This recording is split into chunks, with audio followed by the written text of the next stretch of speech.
Pemirsa, kita lanjutkan dialog Jurnal Pagi. Andi, ini kalau kita lihat kecemasan ini kan juga banyak ada di BEM mahasiswa di seluruh Indonesia juga ketika reaksi dari realita yang ada pemerintahan Jokowi seperti ini. Kalau kalian tuntutannya kan memang ingin bahwa korupsi diberantas, tetapi ada beberapa tuntutan yang berbeda. Kenapa ada friksi atau seperti apa? Kalian tidak solid seperti itu dikatakan? Iya, sebenarnya memang beberapa minggu yang lalu itu sebenarnya kami sudah mendeklarasikan Catur Cita Universitas Indonesia, di mana memang Catur Cita itu berisi sebuah tuntutan yang cukup komprehensif, menggambarkan bagaimana kondisi bangsa kita hari ini.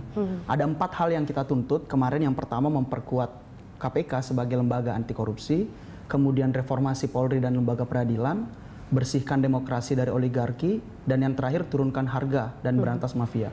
Artinya kalau kita melihat konteks itu memang sebenarnya kami mencoba untuk menyampaikan tuntutan kami sesuai dengan permasalahan yang begitu kompleks. Nah, tuntutan itu hadir sebenarnya sebagai bagian dari sikap kami gitu ya, mahasiswa untuk membangunkan Presiden Jokowi JK gitu. Karena kami melihat bahwa sampai 6 bulan pemerintahan Jokowi JK sampai hari ini kita bisa melihat seolah-olah pemerintahan itu masih tertidur dan larut dalam mimpi-mimpinya. Nah, kami ingin membangunkan presiden dan wakil presiden tentu dengan tuntutan yang kami sampaikan itu agar mereka bangun gitu ya, bangun dan melihat realita kondisi bangsa hari ini. Andi, tuntutan kalian kan konstruktif ya, tetapi beda di daerah, lebih destruktif dan juga ada beberapa tuntutan yang berbeda. Kalian berkomunikasi dengan BEM daerah begitu, seperti apa? Iya, kalau berkomunikasi pasti kita ada aliansi BEM seluruh Indonesia, di mana di sana kita memang menjalin komunikasi yang intensif dengan paling tidak dengan presiden mahasiswa yang ada di berbagai kampus. Tetapi terlepas dari memang ada beberapa tuntutan yang mungkin tidak seirama gitu ya dengan kami yang ada di dekat pusat kekuasaan, tetapi kami meyakini bahwa substansinya sama, bahwa kami ingin menyelamatkan bangsa ini dari oligarki dan juga dari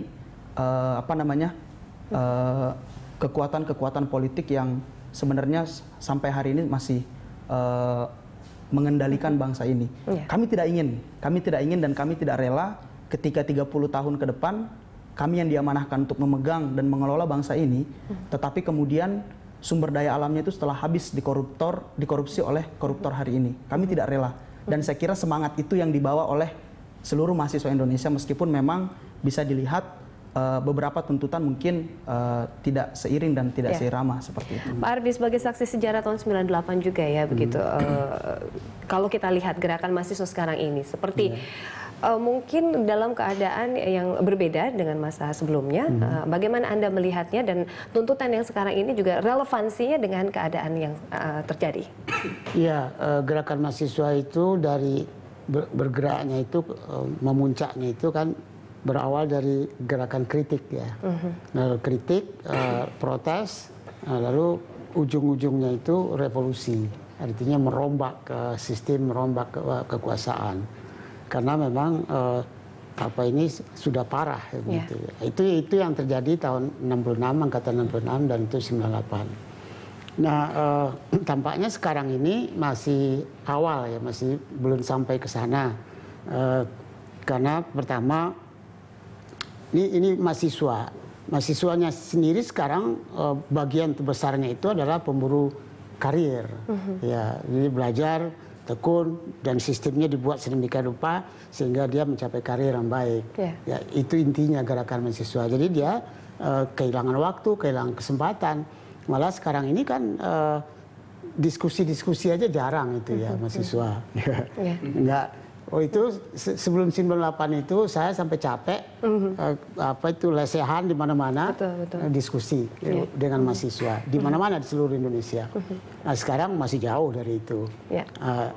Lalu kondisi sosial sekarang, kondisi masyarakat ya belum memaksa mahasiswa untuk bergerak sampai arah revolusi itu karena masih 5% PDB-nya.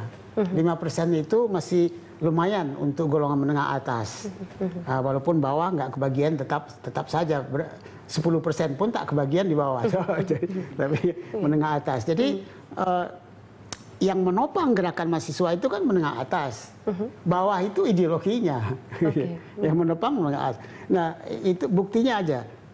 Kenapa Presiden SBY nggak bisa jatuh? sampai di demo pakai kerbau yang ditulis SBY. Karena golongan menengah nggak mendukung gerakan itu. Golongan menengah enak menikmati hasil SBY 5-7%. Andi, perjuangan kalian cukup keras juga ya, karena kan tadi Pak Arbi mengatakan ya golongan menengah juga ya tidak terlalu mendukung kalian, tapi juga kalian protes dengan keras begitu segenap upaya. Ini bagaimana hambatan seperti apa di lapangan? Memang kondisinya hari ini gerakan mahasiswa akan terus berbenah dan melihat bagaimana kemudian zaman itu sudah berubah.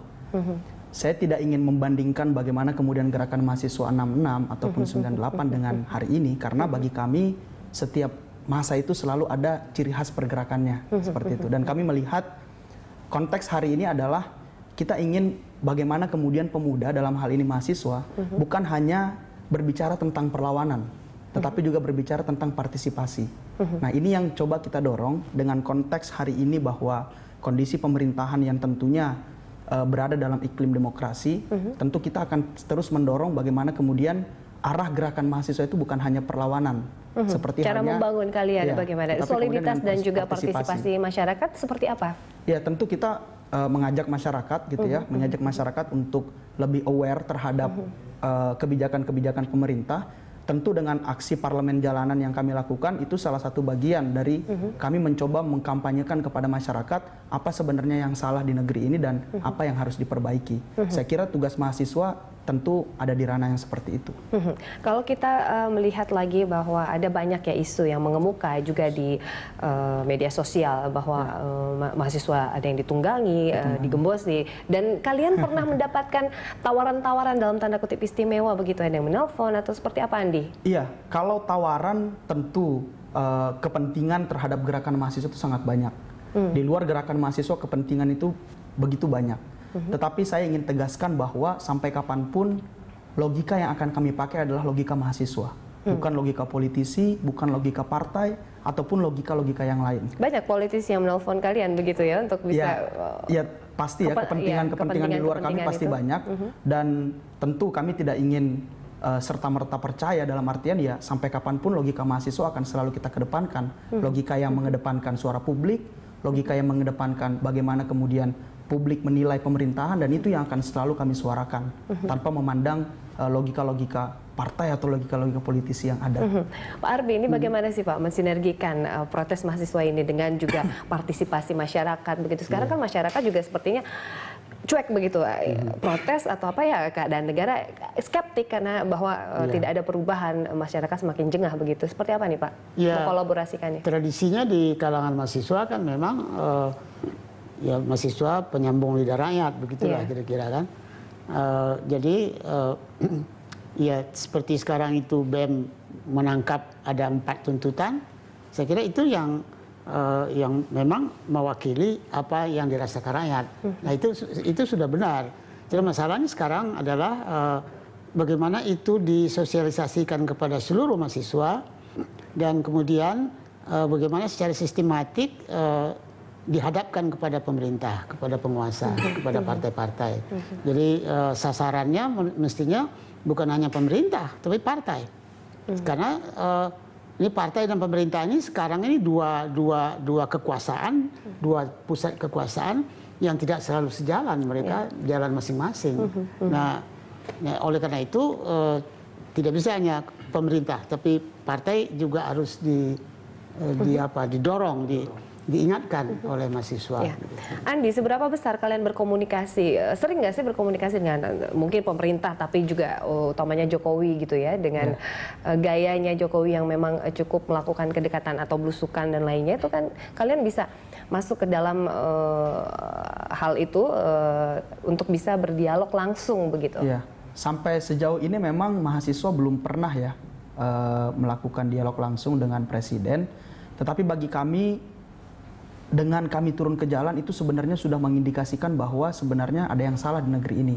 Dalam artian kami sudah cukup puas gitu ya ketika kita sudah menyuarakannya di parlemen jalanan. Artinya bahwa nanti ada dialog atau tidak, saya kira itu bukan yang paling utama buat kami, tetapi kemudian yang paling utama adalah bagaimana kemudian kita turun ke jalan, kemudian melakukan aksi-aksi dan menyuarakan apa yang dirasakan oleh publik kebanyakan.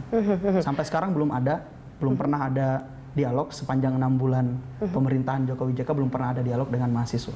Akankah ada gerakan besar lagi nih setelah kemarin kalian hari Jumat? Ini kita bahas ya. Mungkin di bulan Mei akan ada agenda besar lainnya begitu, Andi dan Pak Arbi. Kita akan jeda dulu. Sesaat lagi kami akan kembali.